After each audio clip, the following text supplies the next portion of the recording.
आपल्या मान्य महापौर नीताताई, खासदार मायाताई, आमदार चेनूभाऊ, आपले अध्यक्ष दयाशंकर तिवारी, मंचावर उपस्थित अन्य सर्व अतिथीगण आणि उपस्थित सर्व बांधवांना आणि बहिणींनो, दयाशंकर तिवारी, मंचावर उपस्थित अन्य सर्व अतिथीगण आणि उपस्थित सर्व बांधवांना आणि बहिणींनो, आपल्या सगळ्यांमध्ये लहानपणापासून आपण ज्यांना बघितलं असं देवेंद्रजी आपल्या नागपुरातून मोठे होऊन महाराष्ट्राचे यशस्वी मुख्यमंत्री म्हणून त्यांची नेत्रदीपक कारकीर्द बघण्याची संधी आपल्या सगळ्यांना मिळाली आहे। विशेषतः शालेय जीवनापासूनच अतिशय हुशार आणि कुशाग्र विद्यार्थी म्हणून त्यांचा लौकिक होता। आपल्या सगळ्यांना माहिती आहे की लॉ कॉलेजमध्ये गोल्ड मेडल घेऊन त्यांनी लॉची पदवी मिळवली, पण त्याच काळामध्ये वक्तृत्व स्पर्धा आणि वादविवाद स्पर्धांमध्ये अनेक ठिकाणी भाग घेतला। विद्यार्थी नेता म्हणून विशेषतः लॉ कॉलेजच्या विद्यार्थी संघाची निवडणूक असेल, विद्यापीठ विद्यार्थी संघाची निवडणूक असेल, त्यामध्ये त्यांचा सक्रिय सहभाग राहिला। पण याच काळामध्ये त्यांचे वडील गंगाधरराव फडणवीस हे आपल्या जनसंघापासून आपले अतिशय उत्तम आणि सिनियर कार्यकर्ते होते। मी ज्यावेळी युवा मोर्चाचा अध्यक्ष होतो त्यावेळी गंगाधरराव ग्रॅज्युएट कॉन्स्टिट्युशन आमदार म्हणून निवडून आले होते जनता पार्टीच्या काळात। त्यावेळी या मतदारसंघातून ग्रॅज्युएट मतदारसंघातून निवडून आल्यानंतर गंगाधररावांनी नागपूर शहराच्या, नागपूर जिल्ह्याच्या आणि विदर्भाच्या अनेक प्रश्नांना विधिमंडळात वाचा फोडली। आपण आज जागेवर बसलेलो आहोत। या ठिकाणी एम्प्रेस मिल होती, ती पहिले टाटाकडे होती आणि त्यानंतर या एम्प्रेस मिलचं टाटानी ज्यावेळी त्या ठिकाणी टाटाचं मॅनेजमेंट आलं त्यावेळी वसंतराव साठे आणि अनेक काँग्रेसच्या नेत्यांनी मागणी केली आणि त्यांच्या मागणीमुळे त्या ठिकाणी राजीव गांधींनी एम्प्रेस मिलचं राष्ट्रीयकरण केलं आणि राष्ट्रीयकरण केल्यानंतर त्यानंतर ती बंद पडली। कामगारांना पगार मिळत नव्हते आणि अशावेळी या ठिकाणी मोठं आंदोलन उभं झालं होतं। त्यावेळी गंगाधरराव फडणवीस, ए.बी. बर्धन, बिंदाप्रसाद कश्यप, मी स्वतःही त्या कार्यक्रमामध्ये, त्या आंदोलनामध्ये होतो। अनेक वेळा विदर्भाच्या विकासाकरता, विदर्भामध्ये संघटनेचा पाया भक्कम करण्याकरता परिश्रम घेतले, परंतु दुर्भाग्याने गंगाधररावांना कॅन्सर झाला आणि कॅन्सर झाल्यानंतर त्यांची तब्येत बिघडायला लागली। हळू लक्षात आलं की आता गंगाधरराव राजकारणात तर सक्रिय राहू शकत नाही, पण त्यांचं एकंदरीत त्यांच्याकडे बघताना असं लक्षात आलं की आता फार काळ ते क्रियाशील देखील राहू शकणार नाही। आणि म्हणून एक दिवस नागपूरला त्यावेळी भारतीय जनता पार्टीचं काम करत असताना छोटूभैया दाकरस संघटनेचं काम बघत होते आणि आम्ही सगळ्यांनी त्यांनी विचार केला की गंगाधररावांच्या ऐवजी आता महापालिकेच्या निवडणुका आहेत, तेव्हा ज्या श्रद्धानंद पेठ वॉर्डातून गंगाधरराव नगरसेवक आहेत त्या पदाकरता आपण देवेंद्रला उभं करायचा निर्णय राजकारणात येऊन त्याला त्या ठिकाणून उभं करावा असा निर्णय घेतला। ज्यावेळी हे सांगण्याकरता मी आणि छोटूभैया दाकरस गंगाधररावकडे गेलो त्यावेळी सरिता बहिणी आणि दोघांना मिळून आम्ही सांगितलं की आमच्या सगळ्यांची इच्छा आहे की देवेंद्रनी राजकारणात यावं आणि यावेळी श्रद्धानंद पेठ वार्डातली तुमची जी नगरसेवकाची जागा आहे त्या ठिकाणी त्यांनी निवडणूक लढवावी। त्यावेळी ते असं म्हणाले की माझी काही हरकत नाही आहे, पण याचा निर्णय देवेंद्रने घ्यावा। मी नेहमी ही गोष्ट याकरता सांगतो की आजकाल आई वडील म्हणतात की माझ्या मुलाला तिकीट द्या। आई वडील मुला मुलींचे तिकीटं मागतात, बायकोला तिकीटं मागतात, याच्या प्रथा परंपरा सगळ्याच पक्षात आहे। पण या केसमध्ये देवेंद्रजीला राजकारणात आणून तिकीट द्यावं असं त्यांच्या परिवारातल्या आई किंवा वडिलांनी कोणीही मागणी केली नाही। आम्ही पार्टी म्हणून विचार केला आणि त्यांच्या घरी गेलो आणि त्यांना विनंती केली की देवेंद्रला राजकारणात आपण द्या। आणि त्यामुळे हा फरक आहे की या ठिकाणी पार्टीने ठरवलं आणि त्यानंतर देवेंद्रशी चर्चा झाली. देवेंद्र त्यावेळी महानगरपालिकेमध्ये श्रद्धानंद वार्डातून निवडून आले आणि त्याच नंतर जनता युवा मोर्चाची अध्यक्षपदाची जबाबदारी पण त्यांना मिळाली. याच काळामध्ये नागपूर विद्यापीठाच्या ग्राउंडवर आपलं विशाल भारतीय जनता पार्टीचं अधिवेशन झालं. मी त्या काळामध्ये गंगाधरांच्या निधनानंतर ग्रॅज्युएट कॉन्स्टिट्युन्सीमधून मला सीट मिळाली. मी आमदार होतो आणि महाराष्ट्राचा जनरल सेक्रेटरी होतो. त्या अधिवेशनाची जबाबदारी आल्यानंतर त्या अधिवेशनाचा प्रमुख म्हणून देवेंद्रला जबाबदारी दिली आणि त्यावेळी सगळ्या देशातून मोठ्या प्रमाणावर कार्यकर्ते आले होते.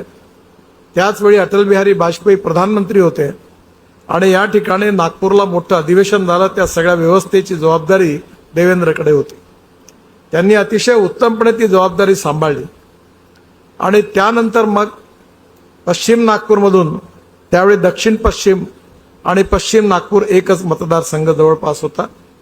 या मतदारसंघामधून देवेंद्र विधानसभेकरता उभा राहिला आणि त्या निवडणुकीमध्ये त्यांना यश मिळालं.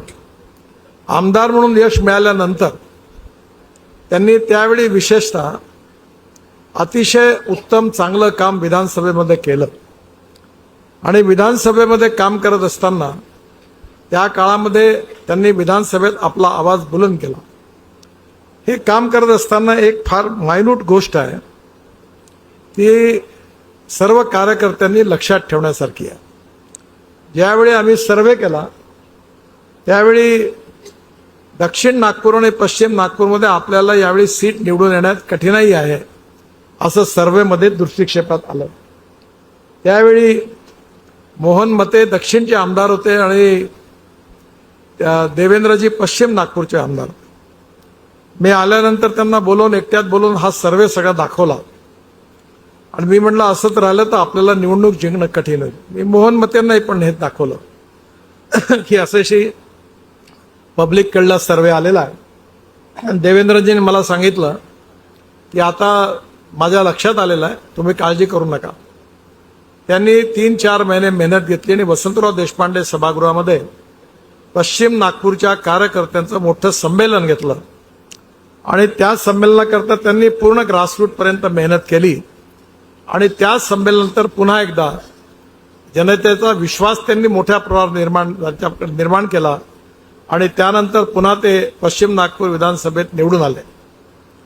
ते निवडून आल्यानंतर विशेषतः गोपीनाथ मुंडेंच्या नेतृत्वाखाली विधानमंडळामध्ये एक तरुण अभ्यासू उत्तम संसदपटू म्हणून त्यांची कामगिरी अतिशय अविस्मरणीय राहिलेली आहे. महाराष्ट्राच्या विधानमंडळामध्ये विदर्भ मराठवाड्याच्या मागासलेपणाचा प्रश्न असो, अनेक भ्रष्टाचाराची प्रकरणं असो, या सगळ्यांमध्ये त्यांनी अतिशय उत्तम काम केलं. मधल्या काळामध्ये परिस्थिती बदलली. नारायण राणे विरोधी पक्षनेते झाले खालच्या सभागृहामध्ये आणि मी वरच्या सभागृहामध्ये विरोधी पक्षनेता झालो आणि या दोन्ही विरोधी पक्षाच्या काळामध्ये नारायण राणेंनी मला सांगितलं, अरे नितीन, देवेंद्र किती चांगलं बोलतो, किती अभ्यास करतो.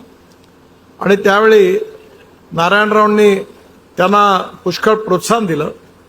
गोपीनाथ मुंडेंनी पण त्यांना पुष्कळ प्रोत्साहन दिलं आणि दोघांचा विश्वास संपादन करून अनेक महत्वाच्या विषयावर सभागृहात चर्चा उपस्थित करणं, विषय उपस्थित करण्याची जबाबदारी देवेंद्रवर दिली आणि त्यांनी हे सभागृह अक्षरशः आपल्या संसदीय कर्तृत्वानी आणि वक्तृत्वानी गाजवलं आणि त्यातून त्यांचं नाव संपूर्ण महाराष्ट्रापर्यंत पोहोचलं.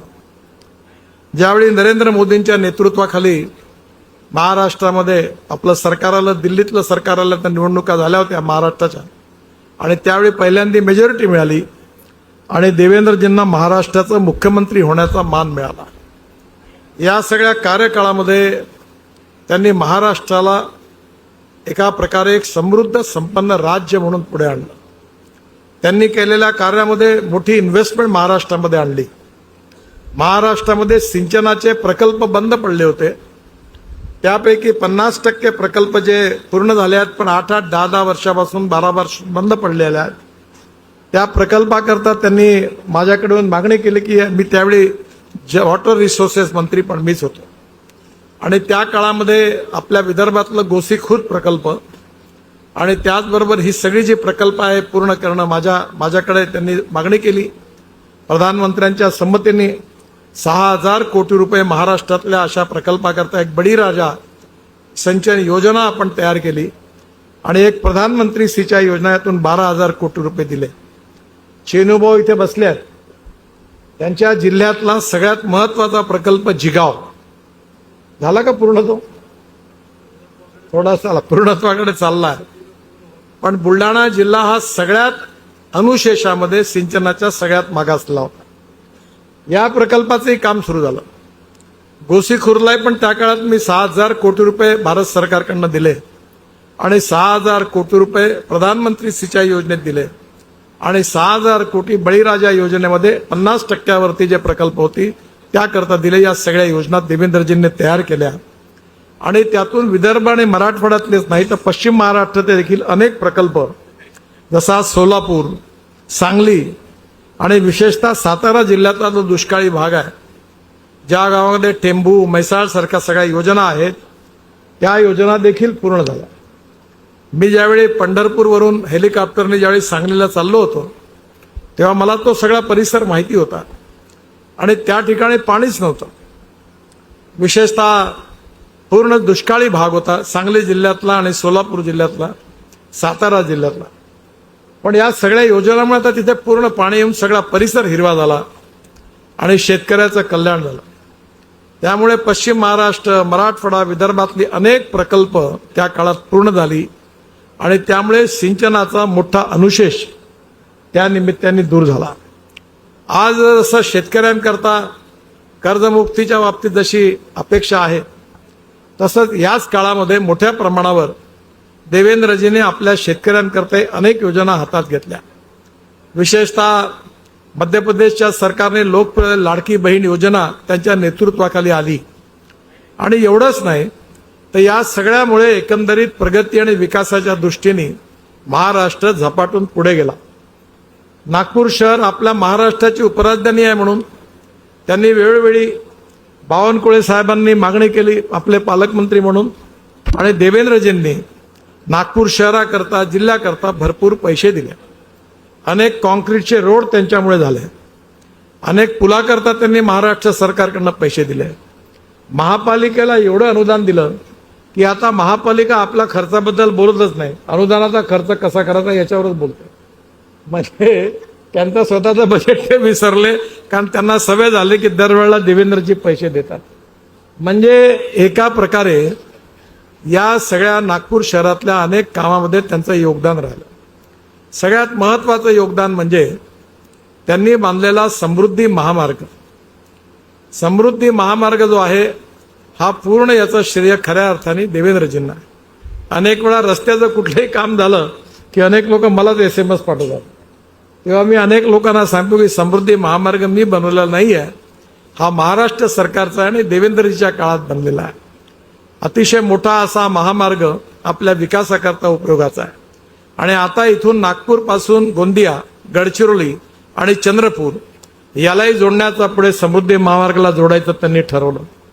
मी त्यांना विनंती केली की नागपूर ते चंद्रपूर तुम्ही जो मार्ग करता तो 4 लेनच्या ऐवजी ॲक्सिस कंट्रोल 6 लेन करा, म्हणजे मी नागपूर ते हैदराबाद हायवे बांधणार आहे, त्याकरता नागपूर ते चंद्रपूर ही अलाइनमेंट उपयोगात आणेन आणि मग चंद्रपूरचा रिंग रोड करून डायरेक्ट हैदराबादपर्यंत घेऊन जाईन. त्यातलं तेलंगणा आणि आंध्रातले पॅकेज जवळपास पूर्ण झालेले आहे आणि आता नागपूर ते हैदराबाद 3.5 तासात आपल्याला जाता येईल. तो दिवस आता दूर नाही आहे. त्यामुळे आता एकंदरीत विदर्भाच्या मागासलेपणाच्या बाबतीत आणि विशेषतः आपल्या आदिवासी भागात नक्षलवादी मुवमेंटने आपल्या सामाजिक आर्थिक मागासलेपण वाढलेलं होतं. गडचिरोली जिल्ह्यामध्ये खनिज संपत्ती उपलब्ध होती. देवेंद्रजीच्या काळामध्ये आयर्न ओरच्या आधारावर त्यांनी स्टील इंडस्ट्रीज त्या ठिकाणी आणली आणि 7.5 लाख कोटी रुपयाची गुंतवणूक आली आणि आज गडचिरोली जिल्हा विकासाच्या बाबतीत पुढे चाललेला आहे. याचे श्रेय देवेंद्रजीच्याच नेतृत्वाला दिलं पाहिजे. आपला विदर्भ, महाराष्ट्र, मराठवाडा, पश्चिम महाराष्ट्र असा कुठलाही भेदभाव न करता, मुंबई नागपूर भेदभाव न करता संपूर्ण महाराष्ट्रामध्ये त्यांनी चौफेर विकास केला.